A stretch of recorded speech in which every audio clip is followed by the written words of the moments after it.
प्यारे बुजुर्गों, माताओं, भाई और बहनों, अध्यात्म का रास्ता प्रेम का रास्ता है। वो रास्ता जिसके ज़रिए हम प्रभु के प्रेम का अनुभव करते हैं। प्रेम, पिता परमेश्वर से प्रेम, ये इंसान कैसे करे, कैसे हम उस अवस्था में पहुँचें जिसमें कि प्रभु के प्रेम की जानकारी हमको हो, उसका अनुभव हमको हो। और हम इंसान जो इस धरती पर एक मकसद से आए हैं, वो मकसद जो अपने आप को जानने का है और पिता परमेश्वर से एक में एक होने का है, उस मकसद को पाने के लिए हम अपनी ज़िंदगी कैसे गुजारें। महापुरुष अपने एग्जाम्पल्स के ज़रिए, अपनी ज़िंदगी के ज़रिए हमें समझाते चले आए हैं। संत दर्शन सिंह जी महाराज, जिन्होंने बहुत कुछ रूहानियत के रास्ते के बारे में कहा, जिन्होंने बहुत कुछ प्रभु को पाने के रास्ते के बारे में कहा, जिन्होंने रूहानियत का जो रास्ता है इसके कई पहलुओं को खोल खोल के समझाया। जब उनके लफ्ज़ों को हम समझने की कोशिश करते हैं तो एक शिष्य और एक गुरु का रिश्ता नाता, और एक गुरु का शिष्य कैसे अपनी मंजिल तक पहुंचता है, किस किस स्टेजेस में से गुज़रता है, और जो प्रभु का प्रेम है उसका अनुभव हम अपने अंदर कैसे करते हैं, वो संत दर्शन सिंह जी महाराज ने समझाया है। प्रेम, जिसके बारे में हज़ारों किताबें लिखी होंगी, वो क्या है और उसको अनुभव कैसे किया जाए। जब इंसान उसका अनुभव कर पाता है तभी वो अपनी मंजिल तक पहुंचने के लिए तैयार होता है।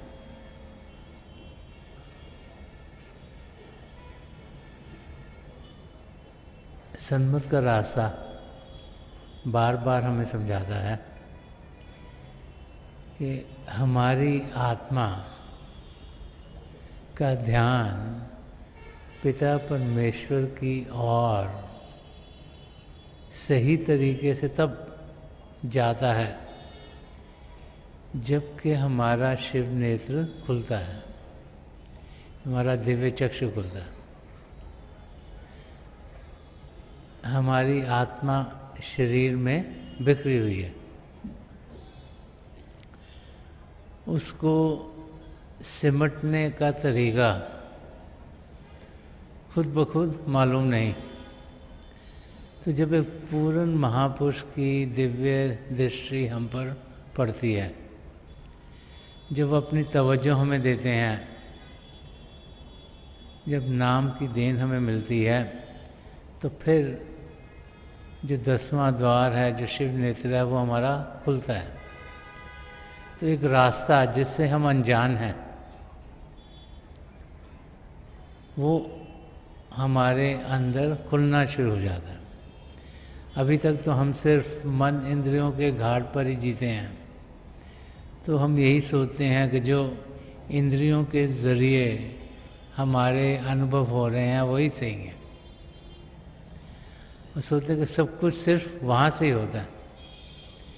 लेकिन जैसे ये अंदरूनी रास्ता खुलता है जैसे शिव नेत्र खुलता है, जैसे 10वां द्वार खुलता है, तो फिर हमारे कदम हमें उस रास्ते पर लेके जाते हैं जो हमें चेतनता का अनुभव कराता है।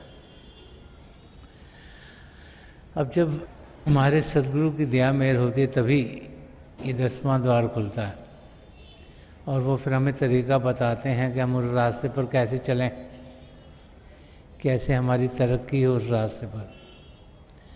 और तरक्की हमारी तब होती है जब प्रभु का प्रेम हमारी ज़िंदगी में उमड़ना शुरू होता है, जब पिता परमेश्वर के प्रेम का हम अनुभव करना शुरू कर देते हैं। तो संत दर्शन सिंह जी महाराज ने एक शिष्य,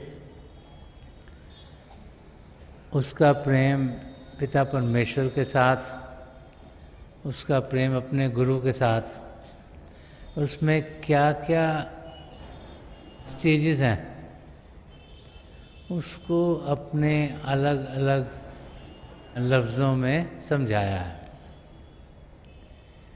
अलग अलग शेर हैं, जब हम उनको पढ़ते हैं, समझने की कोशिश करते हैं, तो फिर सन्मत के रास्ते की जानकारी हमारे लिए खुलनी शुरू होती है। और जो समझ सही होगी तो फिर हम उस मुताबिक अपनी ज़िंदगी बनाने के लायक होंगे। कई बार जब हम कुछ शब्द पढ़ते हैं तो उनकी गहराई तक हम पहुंच नहीं पाते। हम उन्हें बाहर बाहर से ही पढ़ते हैं और कई बार तो हमारी समझ में आते हैं, कई बार हमारी समझ में नहीं आते। लेकिन जब हम उसकी गहराई तक जाते हैं तो संत दर्शन सिंह जी महाराज हमें क्या समझाना चाह रहे हैं वो हमें आसानी से समझ में आना शुरू हो जाता है। तो कुछ शेर मैं संत दर्शन सिंह जी महाराज की एक गज़ल के लेना चाहूँगा, जिनके ज़रिए उन्होंने जो प्रेम है पिता परमेश्वर का प्रेम, जो हम अपने सद्गुरु के ज़रिए अनुभव कर पाते हैं, जो शिष्य का अपने सद्गुरु से प्रेम है, अपने सद्गुरु से जो एक शिष्य का रिश्ता नाता है, और उसमें जब हम उस प्रेम की नज़दीकी पाते हैं तो क्या क्या हमारे साथ होना शुरू हो जाता है। संत दर्शन सिंह जी महाराज एक शिष्य और एक गुरु के रिश्ते नाते के बारे में समझा रहे हैं कि जब एक शिष्य एक गुरु के नज़दीक आता है, जैसे हम सत्संग में आए तो हम सत्संग में आते हैं तो फिर हमें अच्छी चीज़ें सुनने को मिलती हैं, प्रभु क्या हैं उन्हें हम मिल सकते हैं, उन्हें जान सकते हैं, उन्हें पहचान सकते हैं, ये हमारी समझ में आना शुरू हो जाता है। और फिर हम अपनी ज़िंदगी में एक बदलाव पाना शुरू कर देते हैं। वो बदलाव जो हमारी ज़िंदगी को खुशियों से भरपूर कर देते हैं। और जैसे जैसे हम सत्संगों में आते हैं तो हमें अपने सद्गुरु की नज़दीकी मिलती है। जब हमें नाम की देन मिलती है तो फिर यहाँ शिव नेत्र 10वें द्वार पर हमारे सद्गुरु का नूरी स्वरूप आकर टिक जाता है। फिर हम जब भी सही तरीके से भजन अभ्यास करें तो हम उनको वहाँ पाते हैं और उनकी मदद से अंदर की दुनिया में जाने के लायक होते हैं। जब अंदर में हम अपने सदगुरु के नूरी स्वरूप को पाते हैं तो हम उनसे ऐसे ही बातचीत करते हैं जैसे कि हम बाहर जब उन्हें मिलते हैं तो उनसे करते हैं। और जब उनका समझाया हुआ रास्ता हमारे सामने खुलना शुरू हो जाता है तो फिर हम उस रास्ते पर चलने के लायक होते हैं।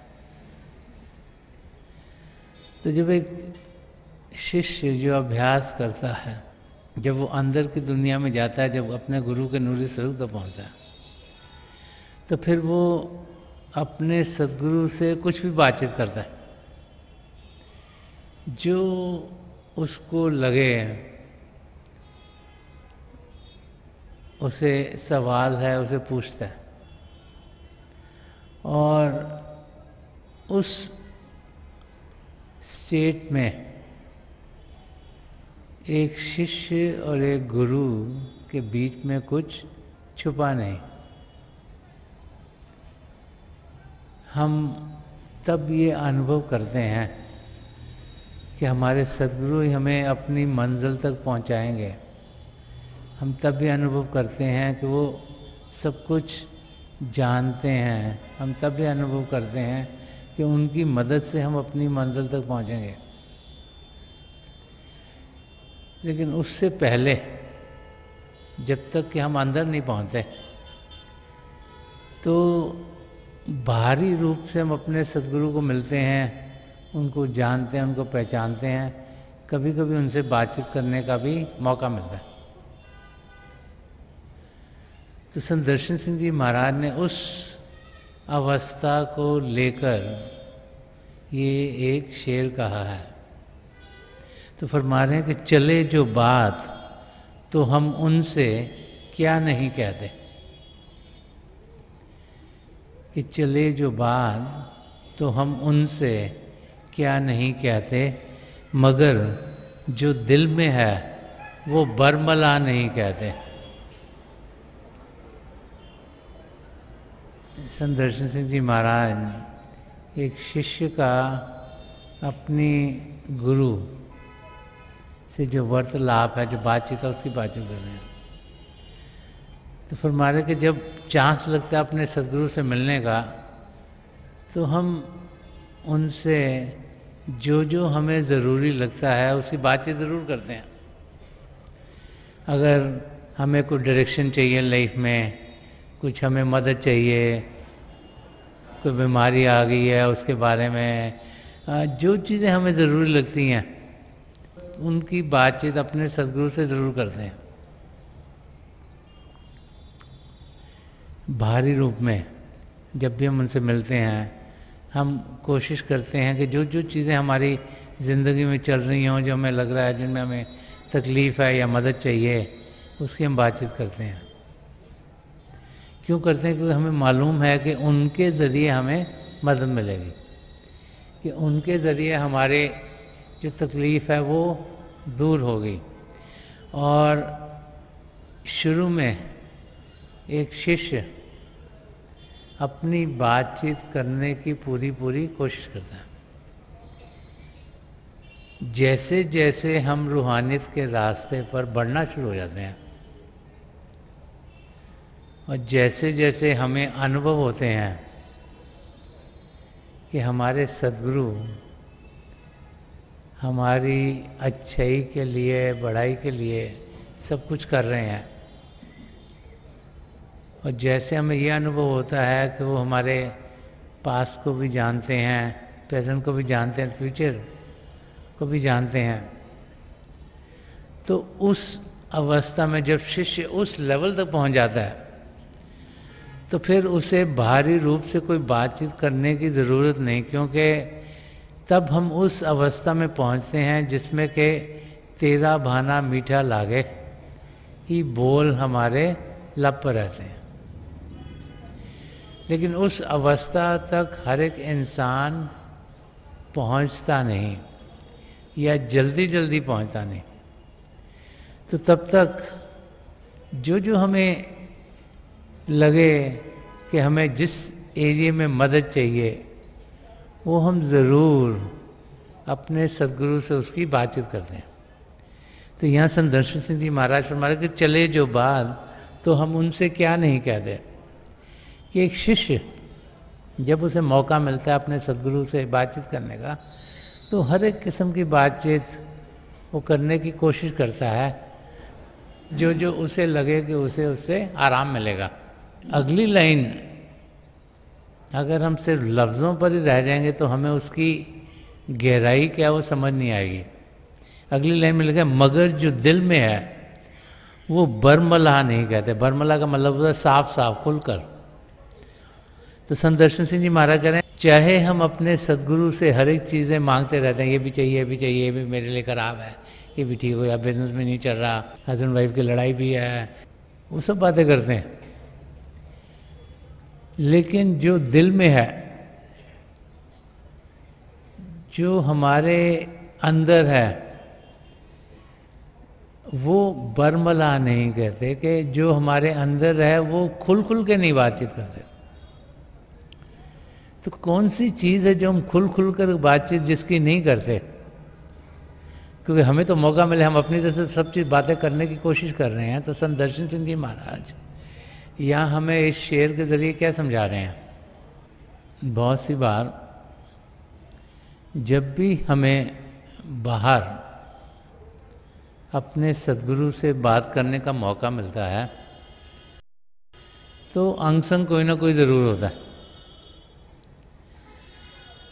तो किसी और के सामने अपने दिल की बात, अपनी रूह की बात हम करते नहीं, क्योंकि आस-पास में कोई ना कोई होगा।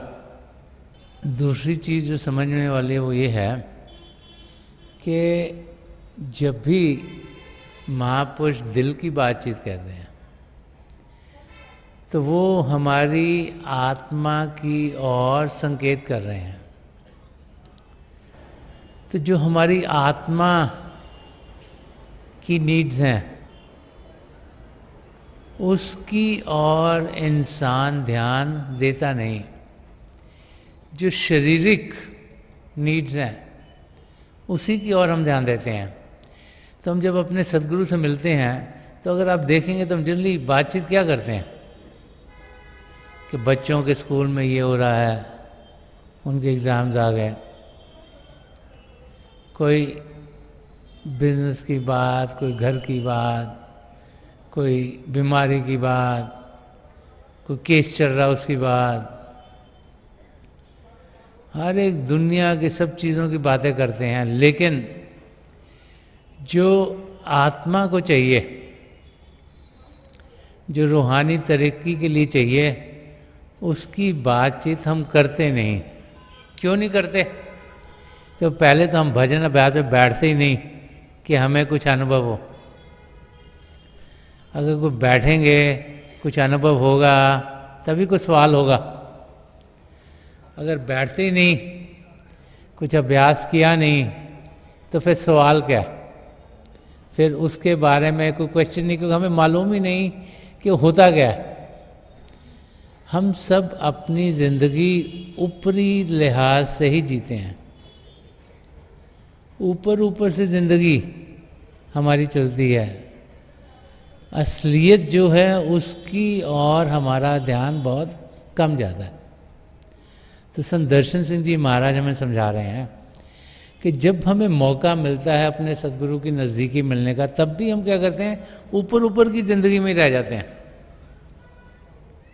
वो समझा रहे हैं कि असलियत ऊपर की ज़िंदगी में नहीं, असलियत अंदरूनी ज़िंदगी में है। और इस शेर के ज़रिए संदर्शन सिंह जी महाराज हमें ये दर्शा रहे हैं कि हम कैसी ज़िंदगी जीते हैं और कैसी ज़िंदगी हमें जीनी चाहिए।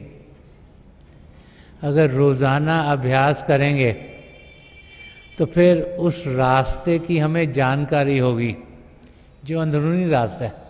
अब रोज़ाना मन इंद्रियों के घाट पर जीते हैं ना, आँखों से देखते हैं, कानों से सुनते हैं, ज़बान से चखते हैं, स्पर्श की इंद्रिय है, नाक से सूंघते हैं, तो जो उसके अनुभव होते हैं उसमें जो तकलीफें होती हैं उसकी हम बातचीत करते हैं। जो हमारी इमोशंस हैं, रिलेशनशिप्स हैं, वो हमारी ज़िंदगी में होते हैं, इस करके हम उसकी बातचीत करते हैं, क्योंकि उनमें हमें तकलीफ़ें आ रही हैं। हमारे सब कुछ करने के बावजूद भी वो चीज़ें ठीक नहीं चल रही। तो शारीरिक तकलीफ़ें, मानसिक तकलीफ़ें, इमोशनल तकलीफ़ें, इन सब की हम बातचीत करते हैं, क्योंकि इनका हम रोज़ अनुभव कर रहे हैं। इनमें मालूम हो रहा है ये हो रहा है, ये हो रहा है, ये नहीं हो रहा। लेकिन आध्यात्मिक रास्ते की ओर ज़्यादा लोग कदम बढ़ाते नहीं। सुनते तो हम रोज़ हैं कि रोज़ाना 2.5 घंटे अभ्यास करना चाहिए। कितने भाई बहन हैं जो ये अभ्यास करते हैं? बहुत कम भाई बहन हैं जो रास्ता महापुरुष हमें दिखा गए हैं, जो अंदरूनी रास्ता है, जो आध्यात्मिक रास्ता है, जिस पर चलने के लिए हम इस धरती पर आए हैं, बहुत कम लोग हैं जो उस रास्ते को सही तरीके से अपनाते हैं। ऊपर से तो हम सब सत्संगों में भी आते हैं, औरों को भी बताते हैं, हम सत्संग में जाते हैं रेगुलरली, लेकिन जो सत्संग में हमें समझाया जाता है उस पर अमल क्या करते हैं, वही संदर्शन सिंह जी महाराज ने समझा रहे हैं कि जो आत्मा की ज़रूरत है, जो आत्मा को चाहिए, उसका अगर अनुभव करेंगे तभी हमें मालूम होगा कि उसके साथ क्या हो रहा है। और अगर भजन अभ्यास करेंगे तभी अगर कोई रुकावट आती है तो उसकी हमें जानकारी होगी, और हम फिर अपने सद्गुरु से उस रुकावट को हल करने का कुछ ना कुछ सवाल पूछेंगे ताकि वो हमें मदद कर सकें, ताकि जिस यात्रा पर हमने जाना है उस यात्रा की हमें जानकारी हो। तो संत दर्शन सिंह जी महाराज हमें इस शेर के ज़रिए समझा रहे हैं कि बाहर की दुनिया जीते जीते ये ज़िंदगी गुजर जाएगी। सही जीना अंदर की दुनिया में कदम बढ़ाना है। सही जीना आध्यात्मिक तरक्की करने में है। सही जीना अंदर की दुनिया में उड़ान करने में है, उसकी जानकारी पाने में है, और उस और हमें कदम बढ़ाने चाहिए। जो भाई बहन कदम उस और बढ़ाते हैं वो अपनी मंजिल तक ज़रूर पहुंचेंगे, और उसके लिए हमें समय निकालना है। अगर हम सोचेंगे कि ये दुनिया की चीज़ें ही ज़रूरी हैं, ये भी करना ज़रूरी है, वो भी करना ज़रूरी है, वो भी करना ज़रूरी है, इसको भी मिलना ज़रूरी है, इसकी भी शादी में चले जाओ, यहाँ भी चल जाओ, वहाँ भी चल जाओ, तो इस सुबह से रात तक यही करते रहेंगे। क्योंकि कुछ करना उसके लिए समय निकालना पड़ता है। तो भजन अभ्यास करने के लिए हमें समय निकालना है, और अगर हम रोज़ाना बाकायदगी से समय निकालेंगे तो उस रास्ते पर हमारी तरक्की होगी, हमारी जानकारी पिता परमेश्वर को पाने की ज़्यादा होगी। और जब जानकारी पिता परमेश्वर को पाने की ज़्यादा होगी तो फिर हम उनकी नज़दीकी पाएंगे। जब उनकी नज़दीकी पाएंगे तो हम अपनी मंजिल से दूर नहीं होंगे।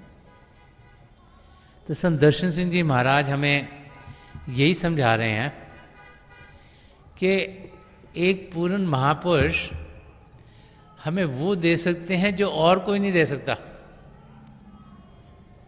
गुरबानी में भी आया कि जिया दान दे भक्ति लाइन, हर से लैन मिलाए। कि एक सदगुरु यहाँ क्या करने के लिए आता है कि हमारे को वो जीवन देने के लिए आते हैं। एक तो शारीरिक जीवन है जो हमारे माँ बाप के जरिए में मिलता है, एक आध्यात्मिक जीवन है जो नामदान के दिन मिलता है। जिस दिन रूह को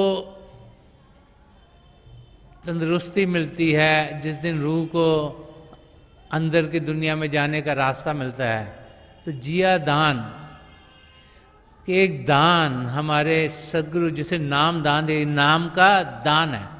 एक नया जीवन हमारा शुरू होता है।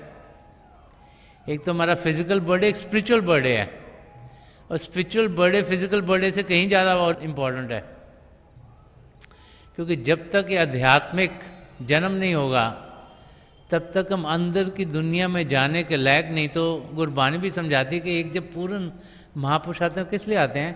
कि जिया दान दे, कि एक आध्यात्मिक जीवन का दान हमें देते हैं, अपनी तवज्जो देते हैं, ताकि हम आध्यात्मिक जीवन जीने के लिए जागृत हों। और हमें समझाते हैं कि भक्ति कैसे करनी है, पिता परमेश्वर को पाना है तो उनसे प्रेम कैसे करना है। भक्ति प्रेम का एक दूसरा नाम है। उनसे लगाव कैसे करना है, कि वो जो नाम की देन दे के प्रभु के प्रेम का अनुभव कैसे करना है, वो समझाते हैं। और उनका काम क्या है? कि हरि के साथ जोड़ना, प्रभु के साथ जोड़ना। तो एक पूर्ण महापुरुष जब इस धरती पर आते हैं, वो यही चाहते हैं कि हम अपने आप को सही रूप में जानें, हम पिता परमेश्वर को पाएं, हम प्रभु के प्रेम का अनुभव करें, और हम अपनी मंजिल की ओर तेजी से बढ़ें। अब जब एक शिष्य सत्संग में आने के बाद, अच्छी बातें सुनने के बाद, जब उसकी समझ सही हो जाती है, जब वो नाम की देन लेता है, तो उसके बाद जो हिदायतें हैं उसे पूरा करना भी हमारा फ़र्ज़ है। नामदान के समय में समझाया जाता है कि हमने रोज़ाना कम से कम जो दिन का 10वां हिस्सा है, तो 2.5 घंटे के करीब है, वो अभ्यास के लिए देना है। तो संत दर्शन सिंह जी महाराज कि अगर इन शेरों को हम समझने की कोशिश करेंगे तो हमें ये जानना चाहिए कि जब भी हमें मौका मिले अपने सदगुरु से कुछ बातचीत करने का, तो हम आध्यात्मिक बातचीत करें, अंदर की दुनिया की जानकारी पाएं, तभी सही मायनों में हम अपनी मंजिल की ओर कदम बढ़ा पाएंगे। तो आज के दिन मेरी पिता परमेश्वर के चरण कमलों में जो पिछली सेंचुरी के महापुरुषों हैं, हजूर बाबा सावन सिंह जी महाराज, परम संत कृपाल सिंह जी महाराज और दयालपुर संत दर्शन सिंह जी महाराज, उनके चरण कमलों में यही प्रार्थना है कि हम सबका ध्यान वो अपनी ओर रखें, हम अंदर की दुनिया में तेज़ी से कदम बढ़ाएं, जिस मकसद से हम यहाँ आए हैं, जो आध्यात्मिक जागृति और आध्यात्मिक तरक्की है, जो अपनी आत्मा का मिलाप परमात्मा में कराना है, उस मकसद को हम पूरा करें, और इसी ज़िंदगी में हमारी आत्मा का मिलाप परमात्मा से हो और 84 लाख जिया जून से हमें छुटकारा मिले।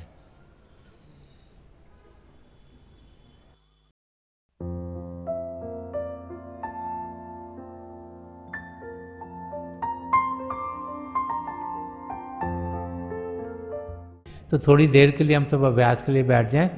आप जहाँ भी बैठे हैं आराम से बैठिएगा, अपनी आंखें बंद कर लीजिएगा। ये जो आई बॉल्स आँखों के डरने सीधे सामने फोकस हो, जैसे हार्ट से सामने आप फोकस हो। आंखें बंद करते ही वो भाई बहन जिन्हें नाम की देन मिली है, आप सिमरन कीजिएगा। और जो भाई बहन यहाँ नए हैं, आप पिता परमेश्वर के किसी भी जाति नाम का जाप कीजिएगा। जाप मन ही मन करना, ऊंचा नहीं दोहराना। मेरी प्रभु के चरण कमलों में, और जो पिछली सेंचुरी के महापुरुषों हैं, हजूर बाबा सावन सिंह जी महाराज, परम संत कृपाल सिंह जी महाराज और दयालपुर संत दर्शन सिंह जी महाराज के चरण कमलों में यही प्रार्थना है कि जो जो हम सबके लिए बेहतर हो, ये महापुरुष हमें दें। हमें सबके साथ जोड़ें और हमारे भीतर प्रभु की ज्योत के हमें दर्शन करवाएं। थोड़ी देर में मैं आपको इस बैठक से उठाऊंगा और मेरी शुभकामनाएं आप सबके साथ हैं।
छोड़ दीजिए जी, प्लीज लीव ऑफ।